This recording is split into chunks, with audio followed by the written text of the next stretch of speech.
Денеска се наоѓаме во компанијата Арилје Метал, кој што ни направи чест, ја угости економската заедница од Газибаба. Општина Газибаба во делот на економското живење во Република Македонија е исклучително значајна, бидејќи практично економијата на град Скопје се наоѓа во Газибаба.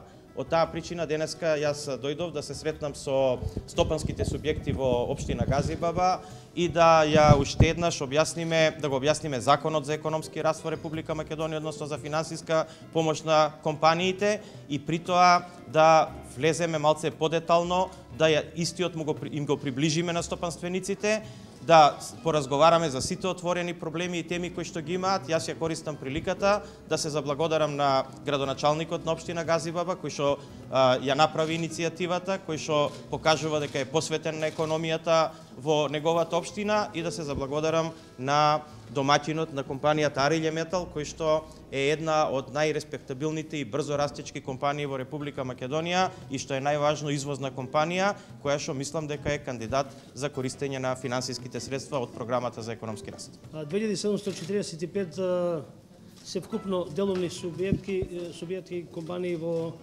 територијата на општина Газибаба. Ова работна средба со вице-премиерот ќе ја искористиме да пренесеме и нашата идеја за оформирање на општинско јавно предпријатие кое би управувало со 4 индустријски зони во општината, со цел подобар развој на самите зони, нови инвестиции, а со тоа и подобри услови за граѓаните на општина Газибаба. Како општина отворени сме за соработка и даваме целосна поддршка на секоја фирма без разлика дали е домашна или странска. Во таа насока веќе се работи на предлог на измени на 7 детални урбанистички планови со цел да се изнајде решение за проблемите во делот на инфраструктурата, легализацијата на објектите кај компаниите кои го имаат во подолг период. Затоа општината превзема обврска да обезбеди добра инфраструктура до секој од бизнис објектите, како и приклучок на гасовод. Општина Газибаба веќе во својот буџет во 2018 година има планирано средства во висина од 300.000 денара со кои им ќе даде директна поддршка на младите невработени лица за 3 бизнис идеи за стварување на старт-ап бизнисите. Изнајдовме начин како на младите од Газибаба во 3 средни училишта преку регионален центар за дуелно образование да им обезбедиме реално практично работа во компаниите, со тоа и можност за вработување. Тоа ќе почне на есен во учебната 2018-2019 година. Морам исто така да нагласам добрата соработка на бизнис секторот со општината. Многу од компаниите кои работат во општина Газибаба како општествено одговорни компании повеќе пати донирале материјали и средства за објектите во надлежност на општината, како што ни се градинките и основните училишта. Цениме дека е ова еден многу важен историски момент во кој што и тие компании кои што можеби не размислувале да се вклучат во еден инвестиционен процес, сега е вистинскиот момент тоа да го сторат.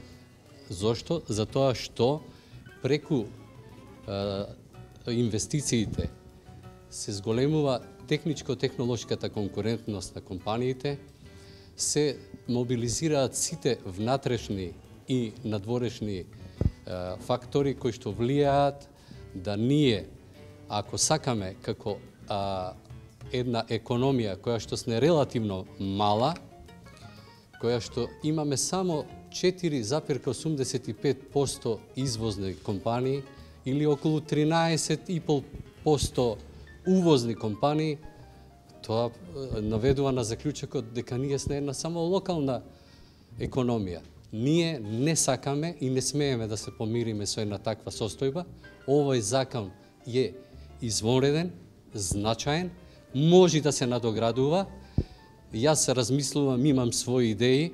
Ако опфатот со овој закон достигнува некаде измеѓу 17 и 20%, со едни убави предлози може тој процент да скокне и на 25 и на 30% за првата година, а во наредните години тој процент ќе се зголемува и за да фатиме ние приклучок во Европската Унија за која што ние се стремиме, ние мораме прво да ја подигнеме нашата економија, а нашата економија може да се подигне преку инвестиции, зголемување на техничко-технолошката конкурентност, зголемување на извозот и едукација на нашите кадри и при тоа да се вклучиме во светските трендови на економијата, бидејќи и ние, иако сме мала земја, припаѓаме на тој дел, затоа што ако ние тој предизвик сега, оваа година не го прифатиме и испуштиме, ние сме изгубиле секоја година, секој месец за нас драгоцен. Би сакал овој закон, што е можно побрзо, да стапи во сила, да се усвои во парламентот и истиот во текот на неговото имплементирање да се надоградува.